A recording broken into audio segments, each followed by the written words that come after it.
Sometimes I look back and wonder how I ever let my life get so tangled up with someone like her. A woman so mean, so stubborn, so poisoned by her own bitterness that just living next door to her felt like an endurance test. And yet, it started like any other day in the suburbs, just me and my boy, trying to make it work after all the loss we'd been through. That first day, dragging boxes into what was supposed to be our little safe haven, she came marching over with her hair sprayed into some kind of helmet, that pink tracksuit looking like an emergency flare against the green of my front lawn, and she just let me have it.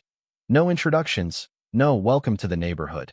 Just pure, undiluted contempt, like I was a cockroach she'd caught crawling across her granite countertop. This is a family neighborhood, not a halfway house for thugs.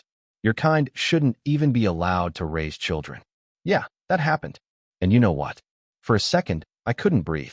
Not because I was afraid. Honestly, after everything I'd already been through, some angry neighbor wasn't going to shake me, but because I suddenly realized that the fight for a good life for me and Leo wasn't over. It had just begun. I tried to shake it off. I mean, what are you going to do?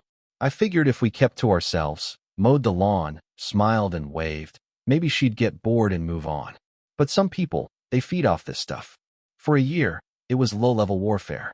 I'm talking HOA complaints over noise, letters about the length of my grass, police showing up because my car's radio was too loud on a Sunday afternoon.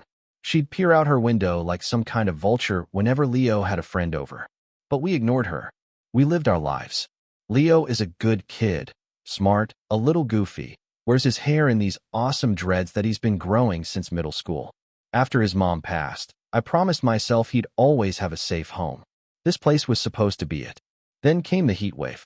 And if you've ever lived through one, real, slap you in the face, let's fry an egg on the porch, kind of heat. You know it does something to your soul. Leo has asthma, the kind where you don't take chances. Doctor's orders. Inside, AC running. It was a struggle, but we managed with this ancient window unit that wheezed but worked. One night, after my warehouse shift, I walked in and felt the thick, suffocating air hit me like a punch. The living room was hot, but Leo's room was an oven. The window flung open and that precious old AC gone. At first, I thought we'd been robbed. My heart just dropped until I looked out back and saw her, in full pink tracksuit glory, dragging Leo's AC across her yard in a red wagon, laughing like she'd just won the lottery. I was so stunned I couldn't even move. Leo came home at that moment and stood by me at the window, both of us just staring in disbelief. That was it, the line. My son, his shoulders tense, his face set in a look I'd never seen before. And I knew. I couldn't let this stand. I told him to stay inside and stepped out into the furnace of a backyard, that invisible property line burning under my feet. She didn't even flinch when I called out. "What do you want?" she barked, acting like I was the criminal. I kept it together. "I want to know why you're stealing my son's air conditioner." She hit me with a wall of nonsense about HOA bylaws and noise pollution. Waving the AC around like it was some radioactive waste she was doing the world a favor by removing. It didn't matter that Leo needed it to breathe. Didn't matter that she was trespassing. She saw herself as the enforcer of some imaginary order. Her order. Then, with her voice rising, she made it ugly. "You people have no respect for the rules. You come in here with your loud music and your strange-looking children. Let me back up a sec.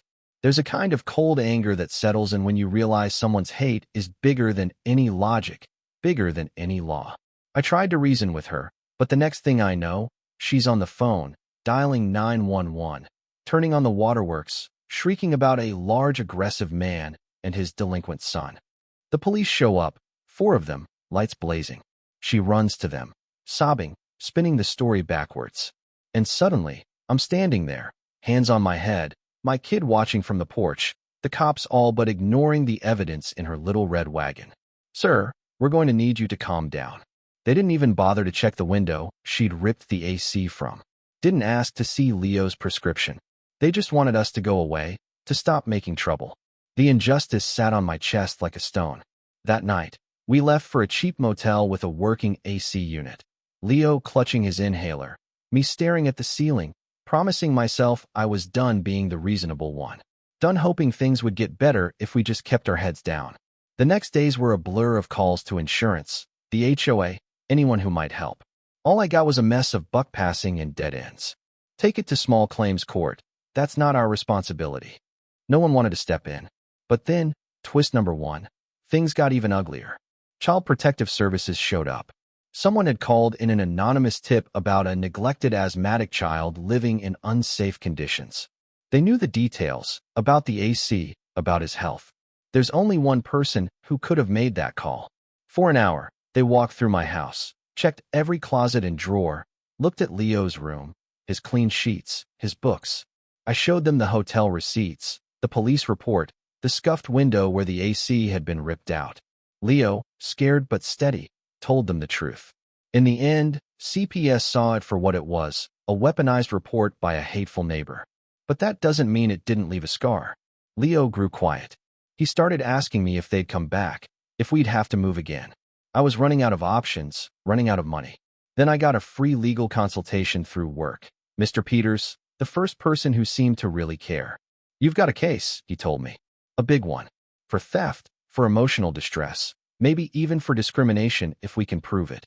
He explained the process, the long odds, the cost. But I was all in. I gathered everything, receipts, letters, photos, and then, finally, remembered the security camera I'd installed months back. Motion activated, facing the backyard. There it was, crystal clear footage of her breaking in, hauling off the AC, laughing her head off. That was the game changer.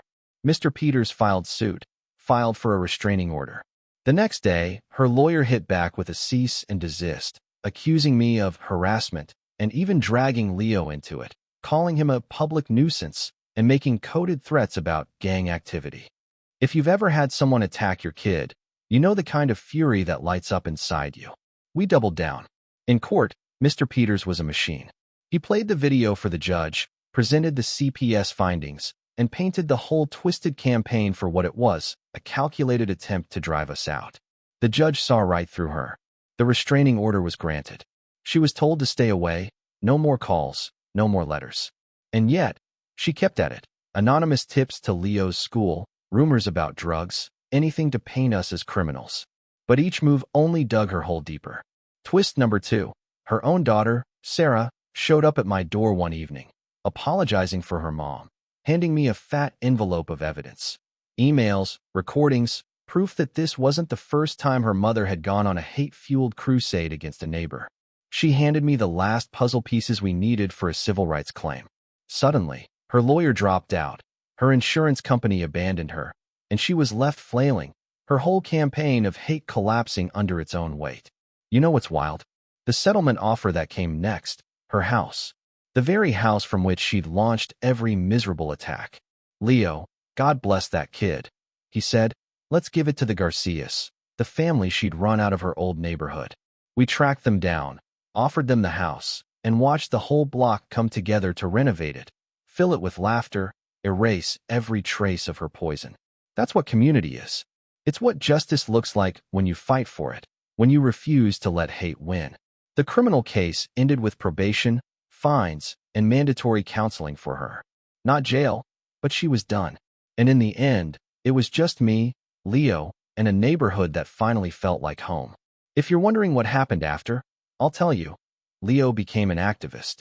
He started a petition at his school, joined the debate team, spoke out about injustice. I put my own payout into his college fund, and when the dust settled, I found myself studying for the LSAT, applying to law school. I wanted to help other people who were trapped in battles like mine. Years went by. Leo went to college, then law school. I became a nonprofit lawyer, fighting for families who just wanted a safe home. Sometimes I win, sometimes I lose, but every case I take, I remember what it felt like to stand in my yard with cops ignoring me, what it felt like to fight and finally win. The last twist? One day, her daughter called to say Pinky had died. She left a letter, an apology of sorts. She knew what she'd done, she said. She hoped Leo could use what little money she had left. I sent the check to the Garcias. Restorative justice, full circle. So that's it. We turned a year of misery into something bigger. Hope, justice, real change. If you're still reading this, if you're still listening, I'll just say, don't let hate win on your street. Stand up. Speak out. Fight for your family, your community, your own peace. And if you've ever tangled with a Pinky, Let's hear your story. Who was right? Who was wrong? What does justice look like where you live? Drop a comment. Let's talk about it. The world could always use more Leos and a whole lot fewer Pinkies.